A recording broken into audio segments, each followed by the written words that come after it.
So this all came about because last year I saw the movie only in theaters, and it was just amazing. And hopefully, now that you've seen that, you also agree.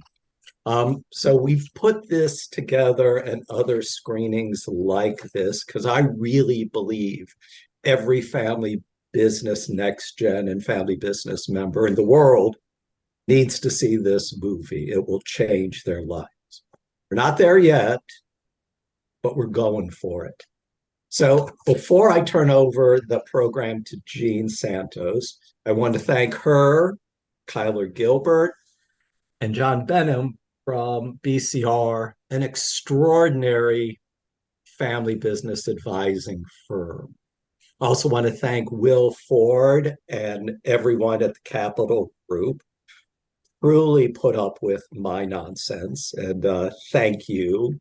I want to thank David Choi at LMU because their dedication to family business is just extraordinary. They're extraordinary people. Of course, I want to thank Raphael, you will be meeting and talking to and sharing. And Greg Laemmle is here sharing his life. And finally, Zoe Klein at Temple Isaiah, who champions community and learning. So with that, I'm about to turn it over to Jean. If you have questions, use the Q&A. If it's like, I don't want to type out this whole question, if you just give her 2 or 3 data points, she'll figure out what you want to talk about. She's pretty good at this stuff. So anyway, thank you all, and thank you, Jean. Oh, you're very welcome. I'm delighted to be with everybody. I hear there's a great group assembled both at the Capital Group downtown location and with Rabbi Klein at the temple. So I enjoyed the movie myself. I have to say it was an emotional roller coaster when I watched it with my son and my husband being my business partner and my son being the second generation in our company. So it certainly took us through quite the ride. Thank you to Will, who's busily typing away questions. Please keep doing that. We do have a bunch of questions that we've gotten already. So with that, I'd just love to dive in. The first question, I think, is mostly directed for you, Greg. Were or are there members of the next generation of the family interested in taking over the business, especially prior to the 2020 COVID-19 shutdown challenges? And now, has that changed the shift or perspective on rising gens and their interest in the company? Well, I think the short answer is that I'm not sure that my kids were particularly interested in or expressed interest prior to the pandemic, and I'm not sure that the pandemic has made it any more attractive. Probably made it worse. But I like to use the term "not yet." Yes. Because right now they are gaining skills and experiences that Yes. could be very valuable down the road if they do want to take over the family business, or we'll see how that family business changes over time. Sure. I remember at one point in the movie, you said, Greg, that you didn't plan on going into the business at all. What was the turning point? Alan used the word you were commanded, but can you elaborate on that turning point? And I know you talked about it a bit in the movie, but just hit on it a little bit again. Well, yeah, I mean, I went to college to study marine biology, which of course is super useful when you're running a small chain of art house movie theaters. Perfect. Yeah, perfect. You just can't do it without that knowledge of fish. Yeah. But no, it really wasn't something that was on my radar. And yet, I guess in the background, it was always sort of there as an expectation. And Sure. there did come a point where there was some pressure. Almost more from my grandmother than my father. Wow. To get involved, but I love movies, so it was a really easy decision to make. Yeah, I get it. The second question, where was the first Laemmle Theatre located in Highland Park? I don't know exactly where they were located in Oh, Highland yeah. Park. It's not the Highland, for those who are in Los Angeles and see the Highland Theater from, on Figueroa, it's not that Yeah. theater. But there were two other theaters, or probably more, that are no longer there. I mean, that's quite common. Our business, as discussed in the movie, our business went through a significant change in the late 40s and early 50s. And a lot of those neighborhood movie theaters, were converted to other uses. But when you walk around certain neighborhoods, you kind of recognize, which business is an old movie theater. Yeah, that's great. Can you tell us how your health is, Greg, and how you dealt with, this was a big question that personally I wanted to ask and someone submitted it, how you dealt with the stress of all of this and how you're still dealing with the stress of all of it now. My health is fine. Could always use more sleep and more exercise. Yeah. Stress is it's an interesting thing. It has a kind of feedback loop, and if you can get on top of it, or engage in the positive activities, it probably helps. But look, I don't think there's any point in denying that when you're in a stressful situation, whether because of work or whatever is going on in your life, that you certainly don't. It doesn't help to deny that it's stressful. Sure. I think what's been most, I wouldn't say interesting, but the length of this period is really quite astounding. I mean, when you consider that from 2019, where we were going through the sale process, to 2020 with COVID, and then it's still a couple of years of reopening, and we're still not quite out of the woods. Sure. Yeah, no, I get it. I have to ask Raphael a question. We'll come back to you, Greg. Raphael, why were you so compelled by this story? Why did you have to make this film? Well, You're chuckling, Greg. There's got to be something here. Come on, the film that I had thought to set out to make was not the film that I ultimately ended up making. Right? It was a classic story of starting a documentary with an idea. In this case, the legacy, the family really moved me, and the wall, right? The wall at the Royal Theatre in West LA, which I highlight in the film. It has beautifully put together by a wonderful artist named Eva Sullivan, who just took all of these wonderful family photos and documents that really kind of just was so evocative to me. The fact also that this family was a family business, and that it was still a family business in what is essentially, Hollywood, Los Angeles, which is, as we know, really a much more a world of multinational conglomerate, shareholder-based kind of corporate identity, and this was personal, and I don't know, it's something about it just was very moving to me. On a personal note, my family were Ukrainian Jews that escaped through Poland, and came to New York and opened the Schmata business, in New York City in the garment district, and so there was something familiar about this wonderful family. But I initially thought that I was going to make a movie about this great kind of legacy story, about a Laemmle being in the movie business since there's been a movie business.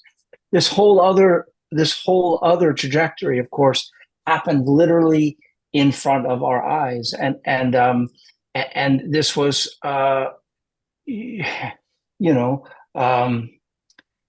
crazy happenstance, and again, because of Greg's openness and the family's willingness and their trust in me, which I never took for granted or lightly. They allowed me to follow this journey with them, and the hope, of course, was that you know, this was a family. We all went through the pandemic, right? But this was a Right, family struggling with right, these very specific set of circumstances. But right. I didn't want to just do a Hollywood story. I wanted to do a story about a family because I felt that that would translate more, Sure. much more in a more technicolor, if you will, way to other to. It's because it's an American story, right? Yeah. And Yeah. the fact that now here we are being able to sort of use this as a platform for talking about family businesses, that Next Gen, you know, is an organization that then also provides resources and a bit, you know, and community to families. It makes me so happy to be here, honestly, and to be able to sort of use this as a platform for a conversation. That's awesome. Hey, Gene, can I jump in with a quick point? Absolutely. Well, thank you. This is our second Zoom of the day. And the first one, we're talking to a family business center in Columbus, Ohio. Right. We're talking to one somewhere in Tennessee, and I can't pronounce the name. And so it's just really interesting because this is a Los Angeles-based conversation. Yes. We're all from Los Angeles. No one is thinking to themselves, I wonder how you pronounce the name Laemmle. I'm sure Well, I Greg thought has. about it for a half a second. No. And it's just so powerful because it's such an important part of the local community. Right. Quite honestly, you know, the family, you know, the local business of the community, that is just really exciting to be here with Angelenos. Know Greg, certainly people temporarily say I know Greg, people just know them. And so it's just so much more impactful about being here on the West Coast on Pacific Standard Time. And it's the big deal about family businesses is because it is so local and so meaningful. Right. I think that's one of the reasons that we just have this amazing connection to the story because we know the story. Right. It's okay, personal. I'm done. Go ahead. No, it's personal. Yeah. You know, it's in our backyard. And for those of us in family business, it's really personal. We felt your pain as we watched that movie. And I mean, the silence in the apartment when we were watching it, the three of us, it was, you could cut it. So yeah, very moving. Well done. Speaking about Pacific Standard Time, you're in Seattle now, Greg. Yes, I am. So that move, watching you go through that decision to make that move with your family was heart-wrenching for me because you had to say goodbye to so much that, you know, how did you manage that decision and how did you get through that process? And this is not my question. This is an audience submitted question. I mean, look, it was a classic cash crunch, and because we were finishing up a movie theater right during that period, and needed to come up with some funds. So all of a sudden, my savings were going towards finishing construction on a movie theater, which meant there was less available to pay mortgage and HOA fees. And I think it's something. Look, I think it's something my wife had been wanting to do. And it seemed like an interesting opportunity to experiment. And certainly, you know, the world did open up in terms of possibilities for Zoom and remote working. I mean, funnily, and you know, we were getting tired of how dry it was in LA, and we wanted to go to some place where there was more rain. So, you know, my timing. You did that. My timing, of course, is perfect. Yeah, of course. You definitely perfect as ever. Yeah. Oh, man. I mean, we still spend a lot of time coming back. I mean, the businesses in LA, there's obviously reasons to come back both for work and for family.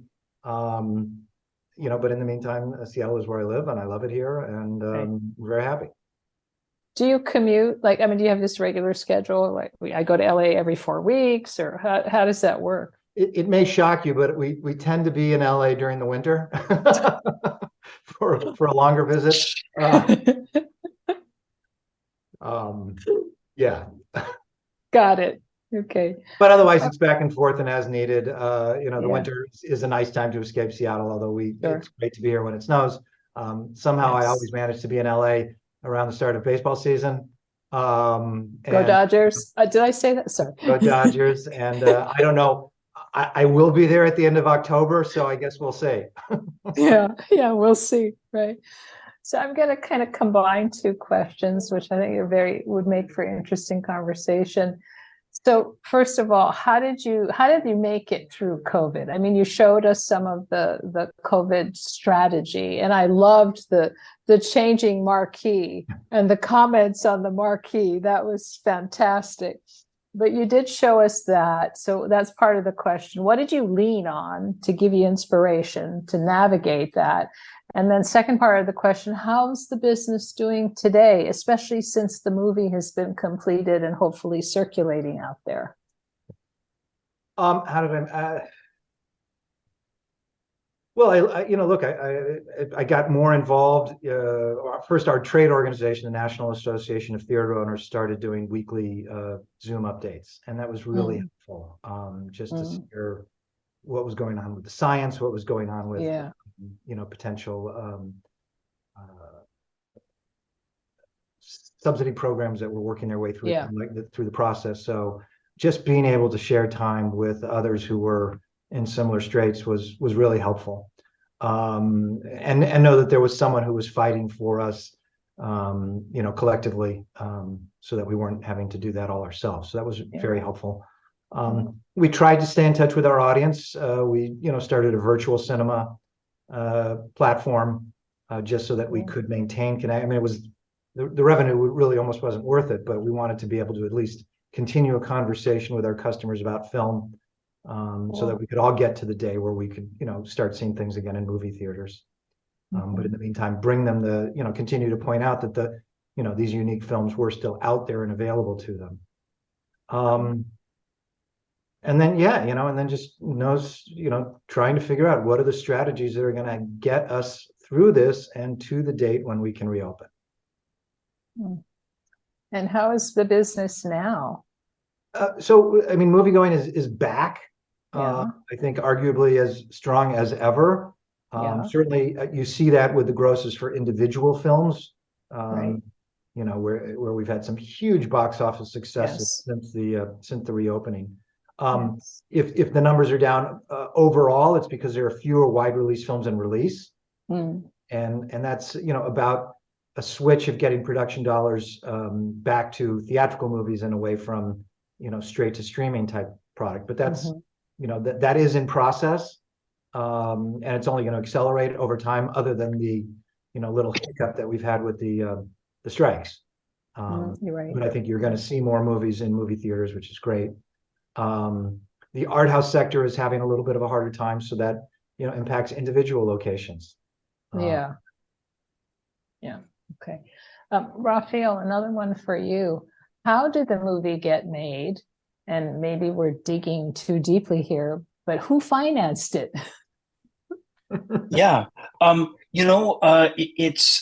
It was a completely independent film, right? So there is no studio involved, and it was at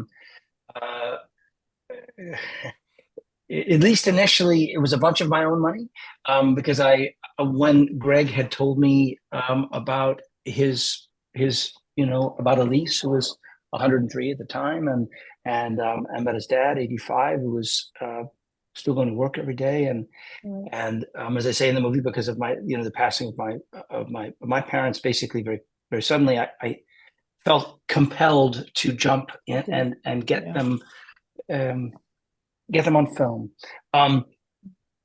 What happened was we ultimately gathered independent investors, people who saw trailers and or presentations that we did. I was also able to, by the enormous grace of a bunch of the filmmakers, the editor, the sound mixer, and the DP, all saw this as something really special and worked with me under furnace. So in success, as we the movie, opened in theaters. It's now approaching almost 90 theaters that it's played around the country, around and internationally as well. So I made a film called Only in Theaters. I didn't want it to play only on streaming, right? So it had to be it had to have a theatrical release. We opened at Laemmle's. We got wonderful critical response in the LA Times and the New York Times and kind of everywhere in between. So we did very well. And the theatrical kind of approach was about really opening, maybe not doing big long runs or parking it in theaters for weeks and weeks, but really kind of doing more event opportunities. It's very hard as an independent filmmaker without the crazy budgets. I'm in a gigantic movie that's going to open on Friday that I can't tell you the name, but it's opening in 6,500 theaters, and every single IMAX movie, it literally has a marketing budget that would, probably the GDP of some small countries. And, it's just like you can't compete as a small independent filmmaker with these kinds of things. But, the strength of the story and the fact that in this case, it was also an opportunity to talk about theaters, have a movie in theaters talking about theaters and and the future of theaters.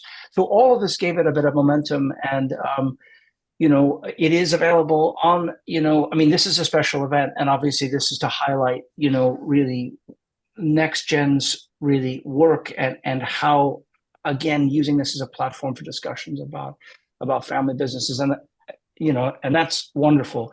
And however, if you have friends who haven't seen it here, it is available on Amazon. There's a DVD. There's and there's other opportunities to be able to find it. But this is independent filmmaking is not for the weak of heart. And a long process. Neither is family business, by the way, not for the faint of heart. Well, there you go. I think that's perfect. That's a perfect, Yeah, very cool.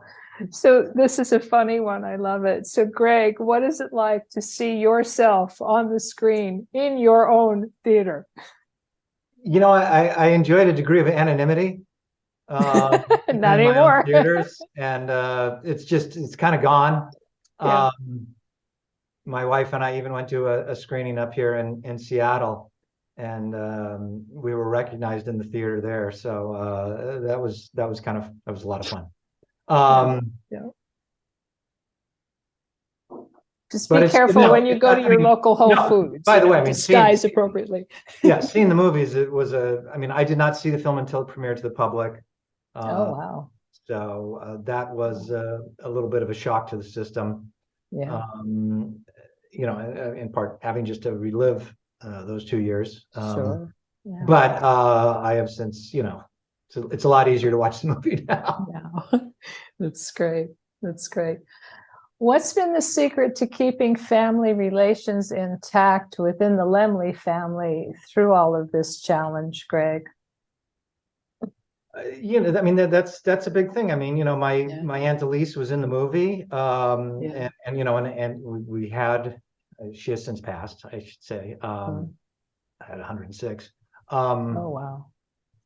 And we had a wonderful relationship over the years, and certainly her husband and my grandfather, who were brothers, whenever the two of them got together, there was, it was just amazing to see how much they loved and cared for each other. And yet I know that there was an element in the family of, because Kurt left the business and Max stayed with it, that was, difficult from times. And sometimes that does come up. And I've, during the time that I've been operating the business, I've really tried to make sure to recognize Kurt's contributions and the contributions from that family. And I say that knowing that they're probably at Temple Isaiah right now, but no. In terms of everybody else, I am the only, member of my generation that's actively involved, although my cousin is working, with me. And, we just have to remember that,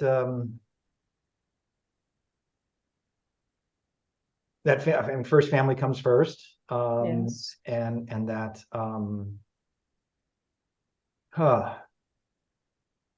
and that there are going to be challenges, and we have to think long term about what are the real opportunities as we do this together, and that's whether we're building a movie theater or buying an apartment building or something, just understand where everyone is how to, is it a way to investing together is a way to stay together and share, hopefully in the good times and, and help each other through the rough times.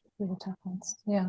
Yeah, in the best of times and even in the worst of times, it's not Better easy or worse. to be in business with your family. It takes a And we've seen quite a family separation businesses that, go through processes where, some people want to sell because Yes. they're not actively involved or they don't care, Yes. and they want to cash out and other people don't. Yes. And that can Yeah. really be incredibly difficult. Yeah. And, I mean, I was constantly updating family during the sale process and trying to get feedback and really trying to gauge where people were at and what their concerns were. Whatever decision was made, I wanted them to understand what I mean, the obvious upside is, yeah, there's this, there's more money in your bank account, but what are the potential downsides either of selling or of not selling? And I'm trying to just go into stuff with the eyes wide open, and certainly not try to BS people with pie in the sky projections. Really trying to be realistic all the time. Yeah. That whole selling process, that whole process fascinated me. I mean, you guys put so much effort into packaging, marketing, selling, and then you decided not to. That's a roller coaster that I've seen family businesses be on, and it's gut wrenching. First everybody's yes, let's sell, or they finally get on the bandwagon of let's sell. And then you finally say, no, we're not going to. What pushed you off that cliff to say, no, we're not going to? That's it. We're not going to. Well, there's no question that sentimentality played a role. Yeah. But at the end of the day, we were looking at the deal points, and there was some potential, negative consequences of the sale, the way it was structured. And, I wanted people to be aware of that. And the other thing is, look, when we started the process, we were losing money. And, if that becomes a consistent thing, and a lot of the money was being lost, not at the individual theaters, which were operating profitably, but that there was not enough revenue necessarily to support, the administration. And obviously by selling to another, movie theater circuit, which, can essentially take us on without adding any administrative cost. Sure. That's pure profit for their bottom line. Sure. But, there came a point where we stopped losing money and we were back in, the black. And then, you have the potential, if you keep the business of is this a cyclical thing and you're going to get out of it? Yeah. And are you committed to, making the changes that you need to make to, more sustainably operate at, in the black? Yeah. I love being in a family business because I don't have to worry about quarter to quarter results. Yeah. Everybody's very focused. Thankfully, everyone is very focused on the long-term picture. Yeah. And, I think there's so many problems in this country because of, that corporate focus on, constantly having to meet numbers. I mean, the whole strike is just stupidity and driven largely by people worried about the stock price. Yeah. Yeah, that is a distinct advantage of a family business, that we tend to focus on decades and not quarters. Yeah. There aren't a lot of advantages, but that is definitely that is one, though. That is definitely one. For sure, that is one. Yes. That is one. And you mentioned that you and your cousin are the only family members now operators in the business. Are other family members owners, though? Yes, other family members are owners. Yeah. Okay, so you've got two operators and a bunch of others who are owners but not working in the business. So how do you manage the expectations of those owners who are not working in the business? Well, it helps that they all did work in the business at some point. So, okay. if they need to come back and scoop some popcorn or change a marquee, I think they can do it. It's like riding a bike,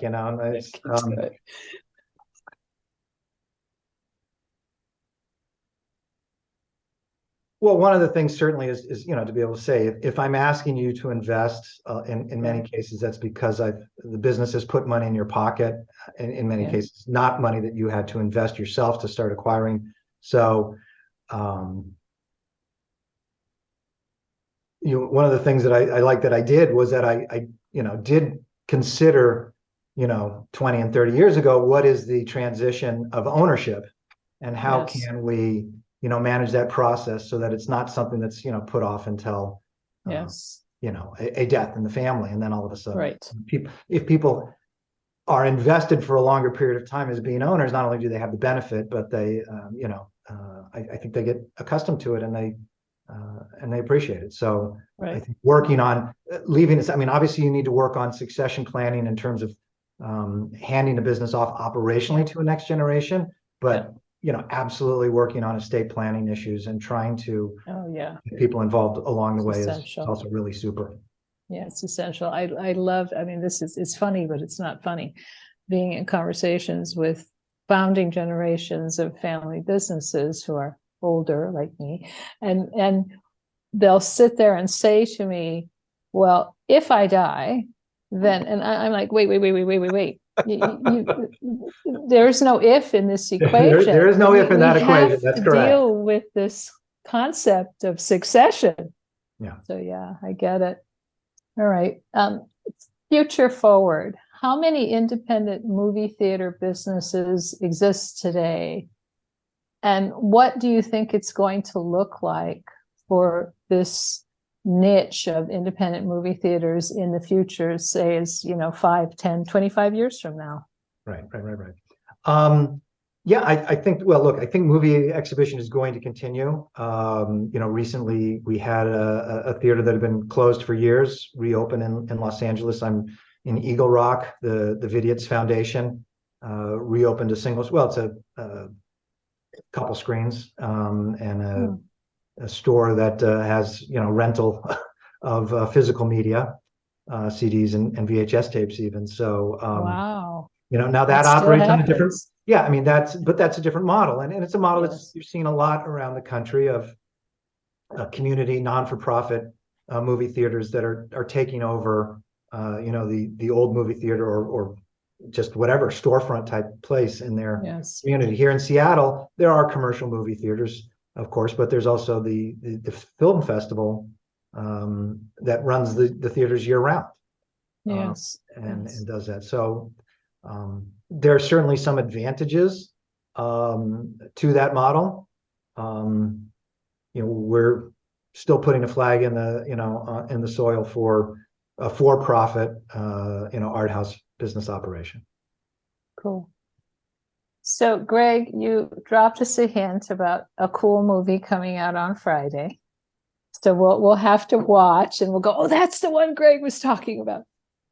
What's on your, we'll never figure it out. What's on your agenda? What fun project are you looking at in the near future? And by the way, if you want any wacky family, sorry, not to suggest that yours was wacky, Greg, but wacky family business stories, you know who to ask. There's a lot of people in this room you could ask. Look, we're still working through some, audit issues related to subsidy program funds that were received. And we've got to, finish that off so that we can, feel comfortable moving funds as needed now and, and not having the cash ready to repay the SBA. But we're hoping to get that done soon. Because of the fact that early on we put some theaters into escrow and sold them to reduce debt and reposition equity. Some of those locations are still operating on leaseback provisions, but they're going to be closing soon. So, we're still in a process of trying to figure out long-term which theaters we're operating, at what, occupancy costs and expenses and so on and forth. What's the expected revenue? There were a couple theaters, locations that we had been announced for that, we're moving ahead during the pandemic process. And, unfortunately, I don't know that we're going to be able to, go into those projects. They were based on a revenue model that doesn't quite fit. But long term, I think it's really trying to find, get to some solid ground, because you can't build a castle on shifting sand. And then try and understand, what is the art house of the future look like? How is it going to operate? What are the reasonable revenue expectations that one can have for that? and maybe get started on expanding again. We'll see. Yeah, cool. I just want to ask one more question because I think we're running out of time. And this for both of you, but first for Greg and then maybe Raphael. Do you have any regrets about the movie and everything you've done? And would you have done anything differently, Greg, in this whole process? No regrets. I mean, look, I was, when I agreed to let Raphael make the movie, I was proud of the fact that it was shortly after the Lincoln Plaza Cinemas in New York had closed. And Lincoln Plaza Cinemas are the most important art house in the United States, possibly arguably in the world, because what they did established, the commercial bona fides of pictures going into release around the country. And it was a theater that closed in part because of some succession issues within a family, but also because not being in control of their real estate and a bunch of other things. So there was a level of pride that we could say, this isn't going to happen in Los Angeles because we've built our business in a way that is going to be sustainable and allow us to continue to operate, through all the vagaries of real estate and so forth. And we are retail, so we have to deal with real estate. Yes. And during the process of filmmaking, it captured what is the reality of running a business. And and today I'm still as committed as I was to to the idea and love the idea of operating these movie theaters for the city of Los Angeles. So that's great. That's awesome. Thank you, Greg. Raphael, any regrets? Anything you would change? Yeah, it's funny. It's hard to know how to answer that question. I mean, I don't know. I mean, there's a whole lot that I know now, were I to go through a process like this that I didn't know, things that I probably wouldn't have stressed about quite as much as I did.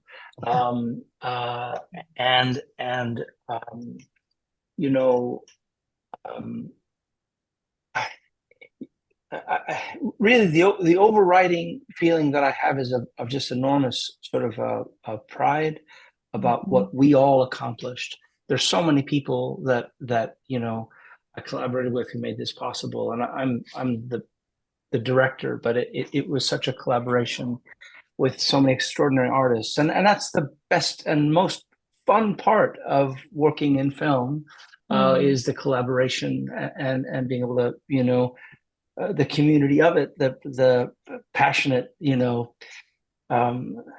the passionate people who really want to tell stories and people who understand the power of great stories. This is it's a documentary. It wasn't scripted. People have asked me about, the follow-up movie or the scripted version of this. I don't necessarily see anything there, but I'm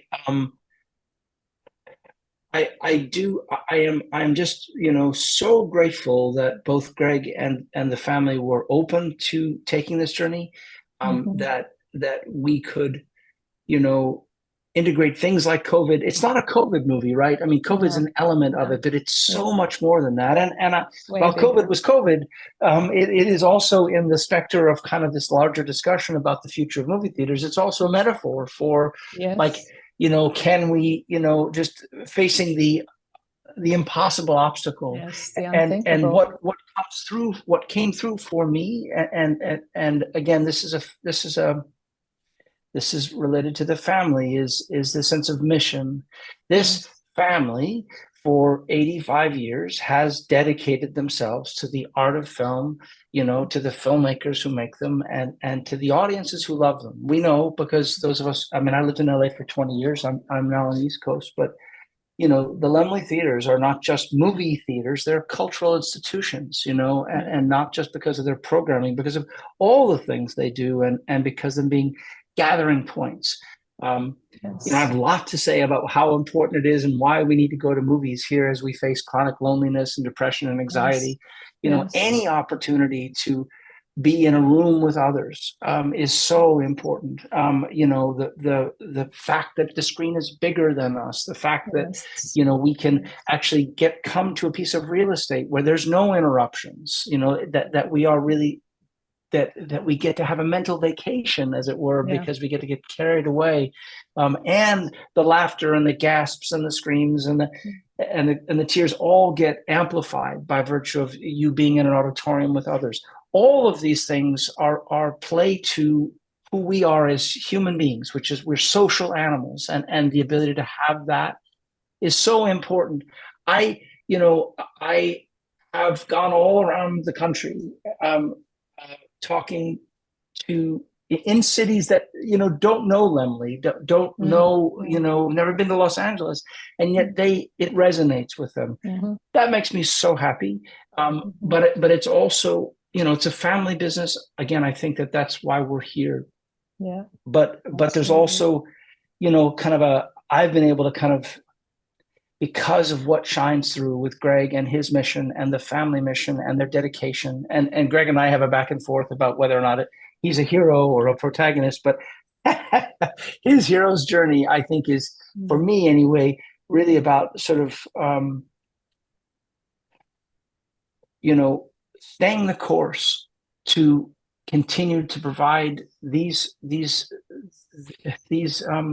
sanctuaries, these remarkable places, these theaters, which are so important for so many reasons. And so I've been able to also be sort of an advocate of that there's a cause behind this movie, in addition, that kind of got worked into it that was unexpected, which is, go to a movie theater, we know, we all got big televisions now, but going to a theater is an experience, and it's an experience that we have to remember how precious it is, how important it is, and again, as anything, how potentially fragile it is, right? Particularly now, we need more than ever to remember to go out.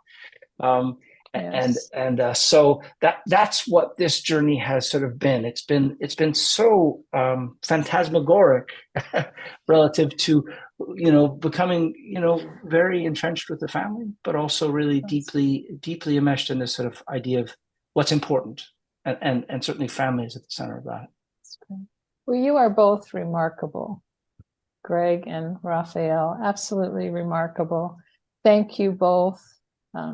Raphael, for your talent in making this amazing story of grit and family and love and fear and everything that goes with operating a family business. And Greg, thank you for opening your family and your heart to share your story with us. I know we all learn a lot from it. And we in family business really like to support and lift others in family business. And you have done that remarkably by sharing your story. And Alan, thank you for allowing me to guide this fantastic conversation. I think we could have gone on much, much longer. I know it's getting late for everybody, especially for us. So Alan, thank you. I give it back to you, and you can wrap up our adventure today. Ditto on all that. Thank you for attending. Thank you, everyone, part of this. Like to say family business rules, and we truly believe that. And hopefully we will be bringing you at Next Gen Nexus more opportunities, trying to step out of the typical thoughts about family business to engage in other ways and help build this community. So Raphael, it's late, go to bed. Everyone on this part of the world, go have some dinner. Yes. Thank you very much, and have a good evening. Thank you. Thank you, Alan. Thank you, Gene. Thank you so much. All right. You're very welcome. Have a good night. Thank you all. Yeah. Bye now. Take good care. Cheers. Bye.